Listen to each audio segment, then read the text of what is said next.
And what does the middle way mean? By the text in the Buddhist scripture, it's mentioned that the middle way is the path that leads to insight, wisdom through happiness and enlightenment. That's the path. But if I will give you a bigger picture, everyone know about the Four Noble Truths, right? It's very scientific, cause and effect. And his teaching very scientific. Number one is dukkha, is suffering. Okay? Samudaya is the cause of suffering. Nirodha, the end of suffering. And the last one, magga, the path to the end of suffering. So the middle way is inside the Four Noble Truths. Yeah, but it is the answer. Many times when I teach worldwide, and they said, "Oh, Buddha very pessimistic, suffering. We want happy life. We want."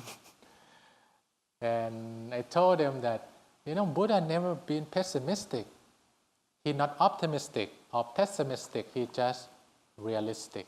The other time when I teach, you don't like the term suffering, right? When you hear it and you don't feel good, right? Okay, I try to make it easier for you. So the Four Noble Truths, number one, unhappiness is real, right? It's unhappy sometimes, correct? Yeah, that's a cause of that unhappiness. Okay, number three, happiness is real. Okay, and the last one, that's the way to achieve that happiness. I asked him, "You feel better?" "Yeah, I feel better." Happiness, same thing. It's just a term. So the middle way is the key concept of Buddha teaching. This is the way out. This is the path to freedom. In Buddhism, I think Theravada have been least known in the West because Dalai Lama popularized Tibetan and then I think Nakhan or Mahayana. But Theravada, we don't have world leaders on Theravada much known. In our tradition, they have a different thing. I have been asked a lot, why orange? You know what? Anyone know the answer? Why orange? Anyone know? Have a clue? Nope. No?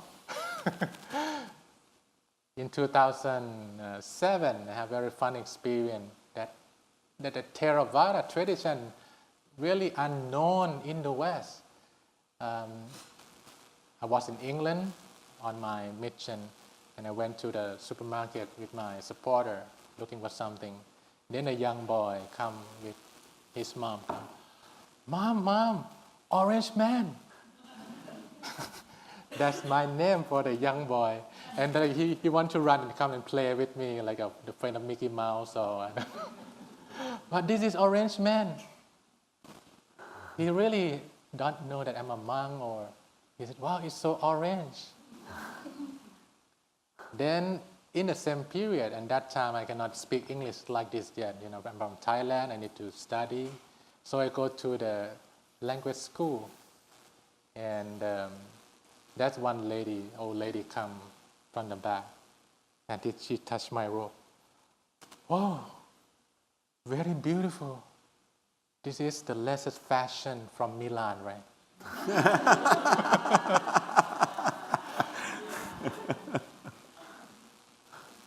Latest fashion from Italy. You see how this is in 2007, 10 years ago in England.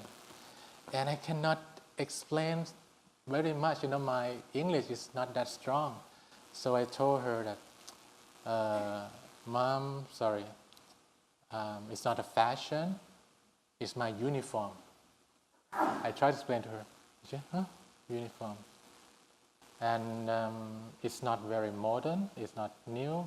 This is around 2,500 years old." And she kind of shocked, and then she walked away from me because she thought this is so modern fashion, like earth tone or anything. You want to know the answer? The white is orange. There are many theories about this thing. And in the Buddha time, the Buddha, he didn't have like a specific the color. He said use a color from the nature. But this color become popular because when Buddha traveled with enlightened one, is by walking from one city to another one. It walked through the forest. This color is look like a flame. It chases wild animals away. So it's safety reason. But it has been used, but if you read in a Buddhist text, they really write down this color. This is old. Yeah, it's very useful in the modern day. When I travel, the one who come to pick me up, they never miss me. Right? I come and then, oh yes, the monk is there. Very useful. And this is, for some reason, it's a good poster. People come to me a lot.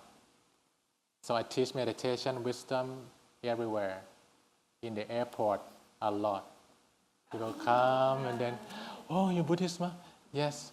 Oh, can you give me some wisdom? I just divorced. And I'm so painful now. And then, so I'm so fortunate. So that's the middle way in the concept. But as I introduce to you this meditation and I share with you, the actual middle way is when you get into your silent moment and get real touch with the middle way. The middle way is about balance. And I think I want you to discuss more about the middle way concept in the bigger scale, about SDG, about how the middle way and society will link. Because Theravada, especially Buddhism, sometimes, you just focus on yourself. You just focus on it's not. Yeah, it's a very limited way to look at Buddhism. Yeah, that the middle way concept, it can start from one, personal, and then interpersonal. It can be related to other people, and then societal can spread.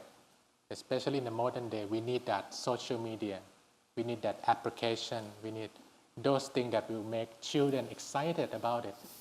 I will discuss more, but I would like to hear from Professor also that how the middle way thing and the bigger perspective, that how this will make society move in a better direction. We've been discussing that together because there are some common thoughts of ancient wisdom and our Western tradition, which became very much part of our Christian tradition, began with the Greeks. And one of the notable facts of history, not quite understood, is what a German philosopher, historian, Karl Jaspers, called the axial way, or the axial age, I should say, which is the period from roughly the 8th century BCE to about the 3rd century BCE, when in Western civilization, in India and South Asia, where Buddhism emerged, and in East Asia with Confucius, there was a almost simultaneous development of new concepts of how to live.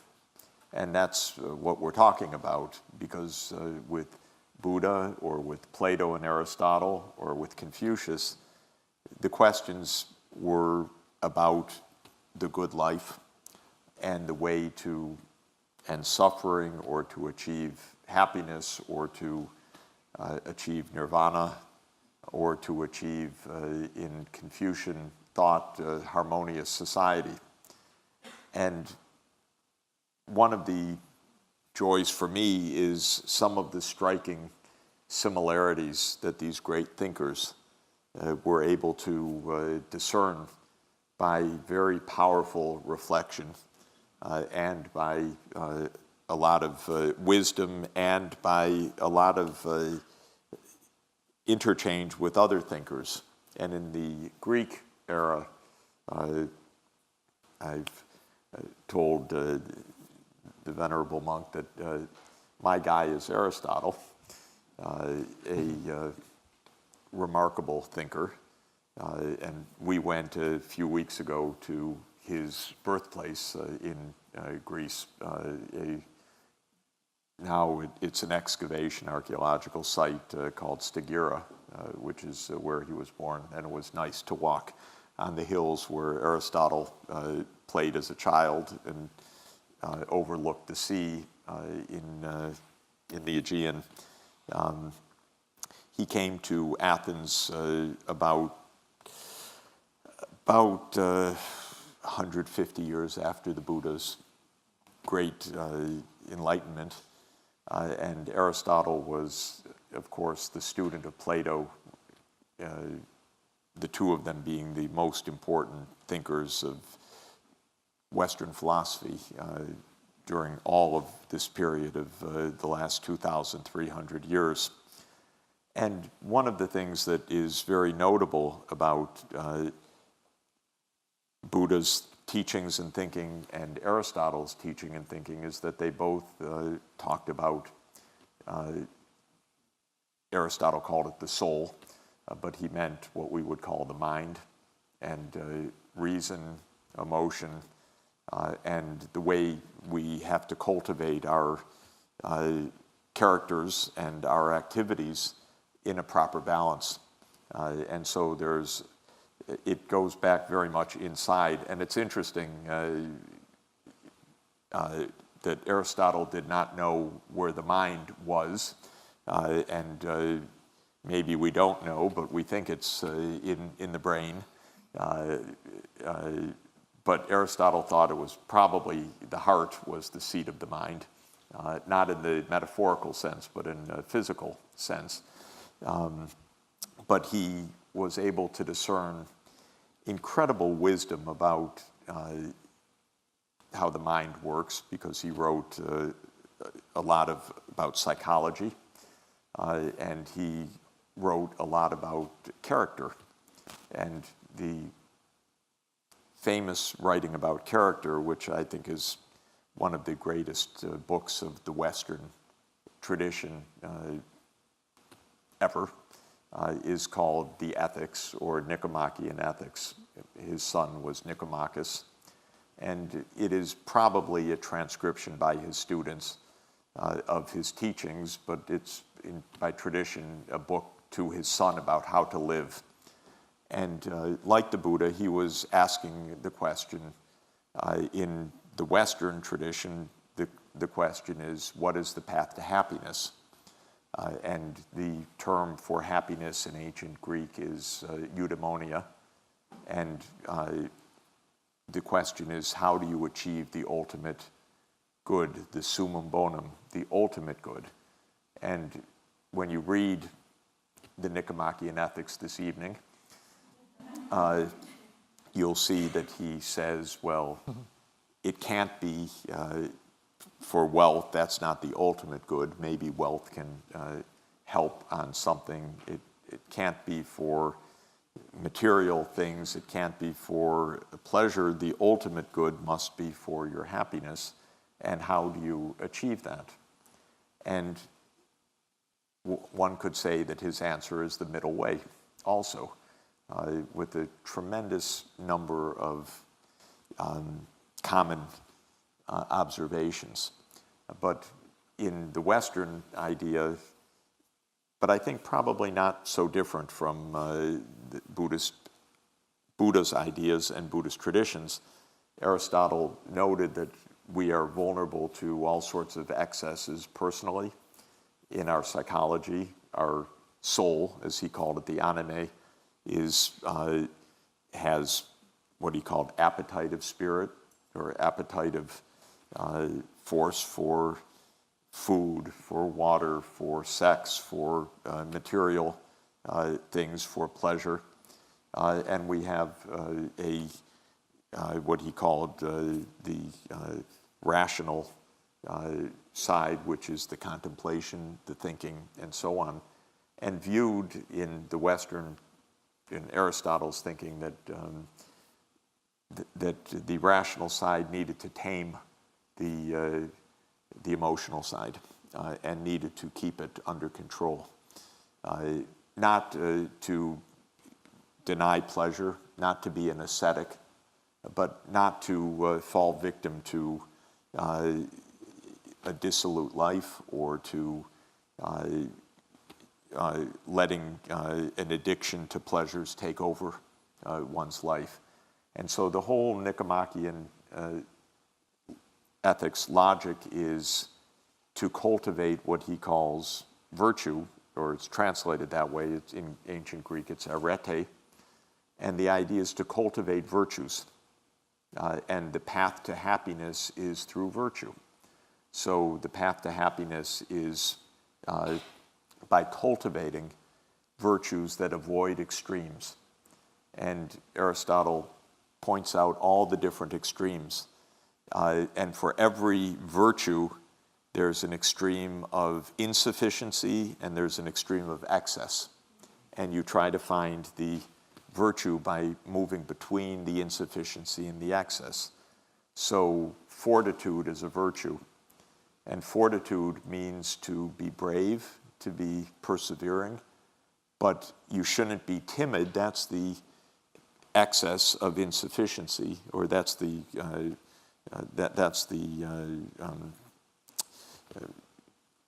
the insufficient side, and the other side is to be reckless. There's no virtue in running blindly to one's death, he said, or to be vaingloriously bold. Virtue is, yes, to be brave, but to be in the middle way. And he talked about, of course, pleasure. He was not an ascetic. And the Buddha tried asceticism. He tried pleasure. Siddhartha tried the pleasure route. Yes. He found it boring after a while, unsatisfying. He tried the ascetic route for many years, full denial, and he said neither of these is right. And Aristotle comes to the same conclusion, that it's not about denial, but it's also not about dissolution, and it's not about gluttony, lust, and it's keeping measured pleasure.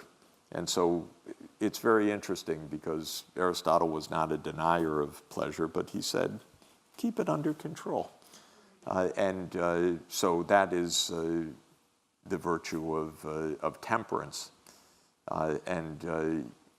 Another Aristotelian virtue is the virtue of justice, to give what is due, not more nor less, not cruelty, not to excess, but what is rightly due is the virtue of justice.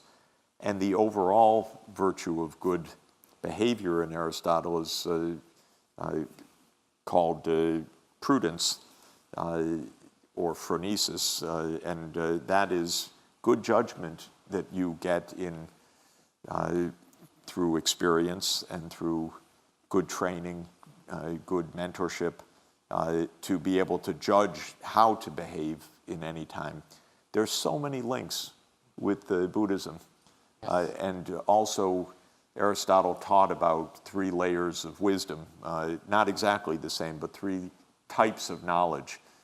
One is what he called epistemic knowledge, which is scientific knowledge. It's like the book knowledge, but it's to know the science. A second kind of knowledge he called techne, which is an artisan's knowledge, that you have a skill, and that comes by diligent learning and so forth. And if you're a doctor or an electrician or an artisan, you have techne, you have technical knowledge. And the third kind of knowledge he called phronesis, which we call practical wisdom, which is that you know how to behave. And he said, no young person can have phronesis. You can't pick it up in a book. It is by a lifetime of learning, a lot of experience, because ultimately it's judgment. And judgment is the hard school of learning. So I find a tremendous number of similarities. And Karina is looking at the lessons of the ancient wisdom for the modern world. And one thing I think we can say very clearly is there's a lot of excess in our society. And so this is, I think, relevant for, and a lot of suffering from that. People are not happy with the excesses. The amount of addictive behavior in our society is astounding. Whether it's addictions to drugs, which is an epidemic in America, whether it's an addiction to gambling, whether it's an addiction to consumerism, whether it's an addiction to power, like our president has, whether it's other kinds of, whether it's an addiction to kinds of foods that are very unhealthy. We're a society where everybody's trying to stop addictions right now, and it's really a lot of excesses. And this is, and I'll just, I don't want to go on because I want to ask you for advice on all of this, but one of the things as an economist that drew me back to these issues already 10 years ago, the realization that we are on a rising path of these excesses in many, many ways. So it's not just that we have these challenges and problems, but we don't have a language for them. And now I remember exactly what I was going to say. In economics, my field, it's really messed up because when we study economics and when we teach economics, we have no reflection about our own psyches as we behave. So literally what you're told in studying economics is that you have preferences and you should maximize them. And so, first of all, it doesn't say you should moderize them. It literally, you're told from the first problem set, you should maximize your utility. It's a strange idea, actually, in an Aristotelian or a Buddhist sense, to maximize your utility, especially when you're told that your utility is a function of the things you buy. So you're supposed to maximize your utility.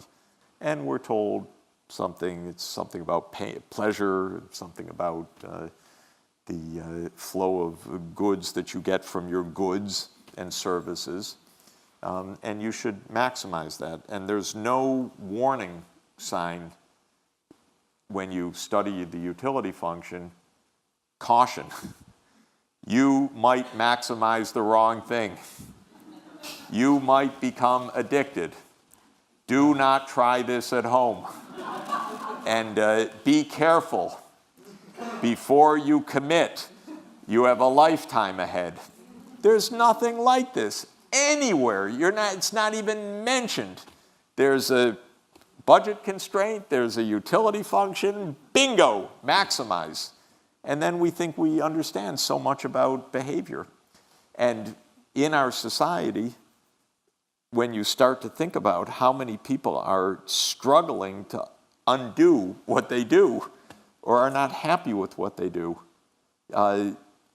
you realize that this cannot be the right point of view. And one last point, and then I'm back to you, please. Modern neuroscience is astoundingly interesting. And of course, as you know, a lot of Buddhist thinkers are dealing with a lot of neuroscientists, and I want to put the Aristotelian and the neuroscientists together because the neuroscience is telling us of many of these challenges in a different language, in the language of the mesolimbic system and the language of the prefrontal cortex and the extended amygdala system, and how our brains can become very deeply distorted. And one of the major lessons of modern neuroscience is that there's a difference between craving and liking. Craving means you desperately want something. Liking, in some sense, means that it gives you some pleasure. But our brains are not set up that those are the same thing, actually. And so people with addictions are craving something, but they don't even like what they're addicted to. Sometimes it gives no pleasure at all. Maybe a momentary relaxation of anguish, but no pleasure. But you crave it. And in economics, there even conceptually can't be a difference of craving and liking because you maximize your utility. That's the same thing. That's your craving and your liking.